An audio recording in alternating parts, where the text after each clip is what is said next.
आज मैं अपने इस वीडियो में पाठ 15 क्या निराश हुआ जाए लेकर उपस्थित हुई हूँ, जिसके लेखक हैं आचार्य हजारी प्रसाद द्विवेदी। आइए देखते हैं पहले लेखक का परिचय। आचार्य हजारी प्रसाद द्विवेदी का जन्म 1907 ईस्वी में बलिया उत्तर प्रदेश में हुआ था एवं इनकी मृत्यु 1989 में हुई थी, मतलब 1979 में हुई थी। द्विवेदी जी शांति निकेतन में 20 वर्षों तक हिंदी विभाग के अध्यक्ष रहे। इन्हें डॉक्टर ऑफ लेक्चरर की उपाधि से सम्मानित किया गया था। यह एक अच्छे निबंधकार थे। अब पाठ की ओर बढ़ते हैं। पाठ का नाम क्या निराश हुआ जाए। इसमें हजारी प्रसाद द्विवेदी हमें मतलब इस भारत में हो रहे भ्रष्टाचार पर, मतलब आज के समाज में जो देखा जाता है कि अब जो अच्छे व्यक्ति थे उनकी संख्या अब दिन ब दिन घटती जा रही है, उसी पर यह पाठ लेकर हजारी प्रसाद द्विवेदी हमें बता रहे हैं। इसमें बताते हैं लेखक कि जब भी मैं समाचार पत्रों को लेकर बैठता हूँ, जब मैं समाचार पत्र पढ़ने के लिए बैठता हूँ तो उसमें केवल मुझे नकारात्मक, मतलब जैसे बता रहे हैं ठगी, डकैती, चोरी, तस्करी और भ्रष्टाचार से ये समाचार पत्र भरे रहते हैं। मतलब उसमें अच्छी बातें तो बहुत ना के बराबर, बल्कि वह मतलब भ्रष्टाचार से सारी यह जो समाचार पत्र पढ़ते हैं वो भरे रहते हैं। यहाँ पर बता रहे हैं कि हर एक व्यक्ति दूसरे व्यक्ति पर आरोप प्रत्यारोप करता रहता है, मतलब उसकी बुराई करता रहता है। यहाँ पर बताते हैं कि इस समाज में, हमारे देश में अब ईमानदार आदमी रह ही नहीं गए हैं, मतलब ना के बराबर रह गए हैं। जो ईमानदार आदमी है उसकी कमी होती चली जा रही है। वह बताते हैं कि हर व्यक्ति दूसरे व्यक्ति को संदेह की दृष्टि से देखता है, शक की नज़रों से देखता है। लेखक बताते हैं कि जो व्यक्ति जितने ऊंचे पद पर रहता है उसमें उतने ही दोष दिखाई देते हैं। यहाँ पर वह लेखक हमें बता रहे हैं कि यहाँ पर एक बहुत बड़े आदमी ने मुझसे एक बार कहा था कि जो सुखी वही व्यक्ति होता है जिसे कुछ नहीं आता है। यहाँ पर जो व्यक्ति जितना गुणवान होता है या जितना उसमें गुण होता है, यहाँ पर समाज के लोग उसमें अच्छाइयों को कम और उसकी बुराइयों को अधिक देखते हैं। मतलब उसके अच्छाइयों को ना देख करके उसकी बुराइयों को और अधिक बढ़ा चढ़ा कर बताते हैं। यहाँ पर जैसे गुणी व्यक्तियों की अब कमी होती चली जा रही है।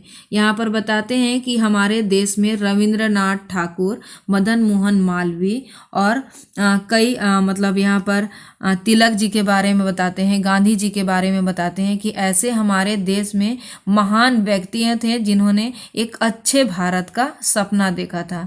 यह हमारा जो भारत देश है वह विभिन्न विभिन्न संस्कृतियों वाला देश है। उसके बावजूद भी यहाँ बताते हैं कि आज क्या हमारे देश में उन महान व्यक्तियों की कमी हो गई है। यहाँ पर एक लाइन में बताया गया है कि महामानव समुद्र क्या सूख ही गया है। मतलब यहाँ पर लेखक यह पूछ रहे हैं कि क्या हमारे देश में अच्छे लोगों की कमी, मतलब अच्छे लोग बिल्कुल ही खत्म हो गए हैं। मतलब हमारे जो संसार में इतने अच्छे अच्छे व्यक्ति थे, हमारे जो भारत में इतने अच्छे अच्छे जो व्यक्ति थे, क्या उनकी अब मतलब वह बिल्कुल भी खत्म हो गए हैं। लेखक कहते हैं कि मेरा मन यह मानने को तैयार नहीं कि हमारे इस महान भारत में अच्छे व्यक्तियों की कमी हो गई है। मतलब हमारा देश महान है और महान रहेगा ही, यह लेखक सोच रहे हैं। वह आगे कहते हैं कि हमारे देश में जो ईमानदारी से मेहनत करने वाले लोग हैं उसे अब बेवकूफ़, उन्हें निरीह और भोले भाले श्रमजीवी पीस रहे हैं। वह बताते हैं कि हमारे देश में जो मेहनत करने वाले लोग हैं वह केवल अब पीस रहे हैं, और झूठ और फरेब का रोजगार करने वाले जो धोखाधड़ी करते हैं, लोगों के साथ बेईमानी करते हैं, वही व्यक्ति फल फूल रहे हैं। यहाँ पर ईमानदारी से काम करने वाले लोगों को मूर्ख समझा जाने लगा है। वहाँ पर बताते हैं कि जो गरीब हैं वो दिन ब दिन और गरीब होते चले जा रहे हैं, और जो अमीर व्यक्ति हैं वो धोखाधड़ी करके, दूसरों की बेईमानी करके, दूसरों के साथ बेईमानी करके और तरक्की पे तरक्की किए जा रहे हैं। और ऐसी स्थिति में जीवन के महान मूल्यों के बारे में लोगों की आस्था ही हिलने लगी है। मतलब जो अच्छी सोच के साथ आगे बढ़ना हमारा सोच था, वह अब सोच हमारा डगमगाने लगा है। लेखक कहते हैं कि लेकिन जो हमें ऊपर ही ऊपर जो कुछ दिखाई दे रहा है वह हमारे मनुष्य के द्वारा ही बनाए गए नियम और कानून है, जिसमें अगर कोई कमी होती है तो उन नियमों को, उन नीतियों को बदला भी जाता है। यहाँ पर बताते हैं कि मनुष्य बुद्धि की नई परिस्थितियों का सामना करने के लिए और सामाजिक विधि निषेधों को बनाती है, मतलब अपने जीवन में और बेहतर बनाने के लिए वो नए नए नियम और कानून बनाती है। लेकिन जब वह नियम और कानून अगर कहीं पर सही साबित नहीं होते हैं, मतलब जो नियम और कानून बनाए जाते हैं वो सभी व्यक्तियों के लिए सही नहीं होते हैं, तो उस नियमों को कहीं आगे जा कर के बदला भी जाता है। यहाँ पर लेखक कहते हैं कि यह हमें अगर कोई नियम हमारे लिए सही नहीं है तो ये ज़रूरी नहीं है कि वह दूसरों के लिए भी सही ना हो, इसीलिए समय समय पर यह नियम हमेशा बदलते रहते हैं। यहाँ लेखक बताते हैं कि इन सब को देखकर हमें कभी भी निराश नहीं होना चाहिए।